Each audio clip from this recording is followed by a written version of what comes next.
পুকুরের পানির ওপর তৈরি করা হয়েছে সারি সারি মাচা, আর সেই মাচায় ঝুলছে অসংখ্য তরমুজ। দূর থেকে মনে হতে পারে লাউ কিংবা কুমড়োর বাগান, তবে কাছে গেলেই দেখা যায় মাচা জুড়ে ঝুলছে রসালো তরমুজ।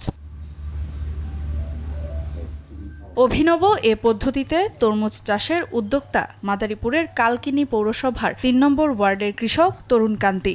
আগে পুকুরে মাছের পাশাপাশি লাউ, কুমড়া ও বিভিন্ন ধরনের শাকসবজি চাষ করতেন। পরে ইউটিউবে ভিডিও দেখে নিজের পুকুরেই পরীক্ষামূলকভাবে শুরু করেন সার্জন পদ্ধতিতে তরমুজ চাষ।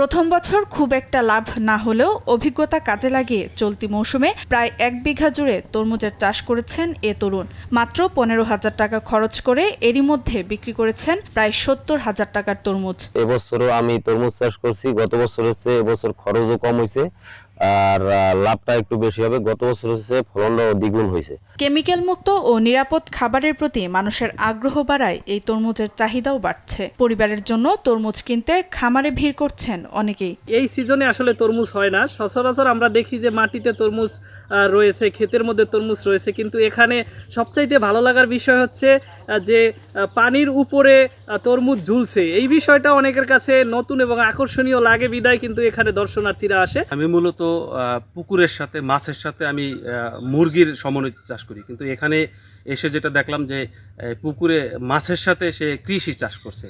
তো আসলে আমার কাছে এটা বেশি লাভবান মনে হলো, যার কারণে আমি কৃষি অফিসারের সাথে একটু পরামর্শ করেছি। তিনি আমাদেরকে এখানে আইসা দেখার জন্য বলছে, তো আমি এসে দেখলাম। অসময়ে তুলনামূলক কম খরচে ভালো দাম পাওয়ায় এই পদ্ধতিতে তরমুজ চাষকে সম্ভাবনাময় বলছে কৃষি বিভাগ। নতুন উদ্যোক্তাদের প্রয়োজনীয় পরামর্শ ও সহযোগিতার আশ্বাস দিয়েছেন কর্মকর্তারা। নিম্ন অঞ্চল পানিতে ডুবে থাকে, সেইখানে আমরা মাঝখান দিয়ে বেড তৈরি করে দেওয়া হয়, যাতে দুই পাশে পানি থাকে এবং সেখানে মাছ চাষ করা যায়। এবং উঁচু বেডে আমরা সর্জন পদ্ধতিতে বিভিন্ন ফসল চাষ করে থাকি। তরমুজ, লাউ, কুমড়া এইগুলো চাষ করা হয়ে থাকে।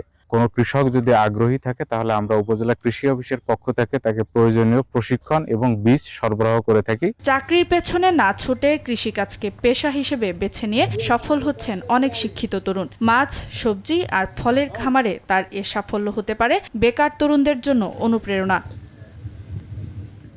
সুপ্রিয়া তৃষা, নিউজ ডেস্ক, দেশ টিভি।